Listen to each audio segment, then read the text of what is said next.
これ GoPro 10なんですけど、先日買ったんですけど、ちょっと開けてなかったので、今日開けてみて、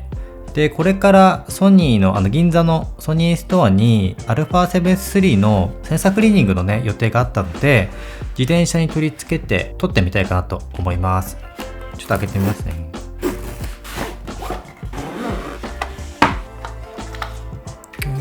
これはコードで、これはなんかにつけるやつですね。かなり強力な、なんていうの、グリップっていうか、洗濯バサミみたいなやつですね。で、バッテリーが2つついてます。で、この辺もなんかつけるやつですね。何かに自転車につけれるやつがあればいいんですけど、これ本体で、なんかもともと僕は DJI のアクションカメラかな、 DJI オツモアクションかなを使ってたんですけど、この間壊れちゃって、できればアクション2をね欲しかったんですが、なかなか出ないので GoPro 10を買っちゃいました。ただなんか最近アクション2出るって噂が出てるので、ちょっとそっちも楽しみです。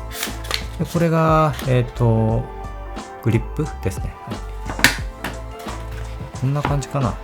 はい、っていう感じで、これをなんか自転車につけるのがないので、ちょっと自転車につけるやつを買って自転車につけて、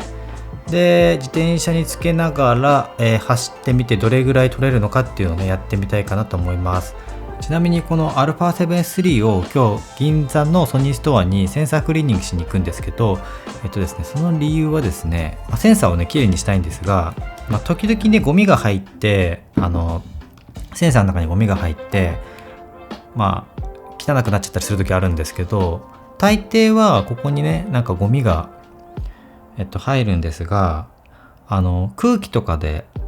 飛ばすことはできるんですけど、こういうやつですね、こういうやつでこうやってこういう風にやると大抵取れるんですけどね、なんかこの下の方にちょっとね取れないやつがあるので、傷じゃなければいいんですけど、ちょっとその自分でやるのもちょっと怖いので、ソニーさんに持って行ってやろうかなと思いました。この中ですね。で結構ね汚れたりするので、定期的にね見てもらうといいんじゃないかなと思います。あとなんかレンズもね一緒にチェックしてくれるみたいなんですけど、今回は 50mmF1.2 のGM のレンズと、これですね、F1.2GM ですね、これが。これとこれをね最近買ったんですけど、この間キャンプ行った時に撮影してたら、子供がねどっかのお子さんがぶつかってカメラごと倒れちゃって、大丈夫だと思うんですけど、一応ねチェックしてもらおうかなと思ってこれをチェックしてもらいます。でもう一つが GM レンズの1635のレンズで、これはね結構前からずっと使ってるんですけど、なんかねエジプトに行った時にからここのフォーカスリングを回すとザラザラ音がするんですよね。でもしかしたらそのエジプトのね砂漠の砂が入ったのかなってちょっと思うんですけど、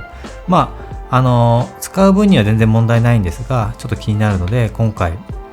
いい機会なのでこれもチェックしてもらおうと思います。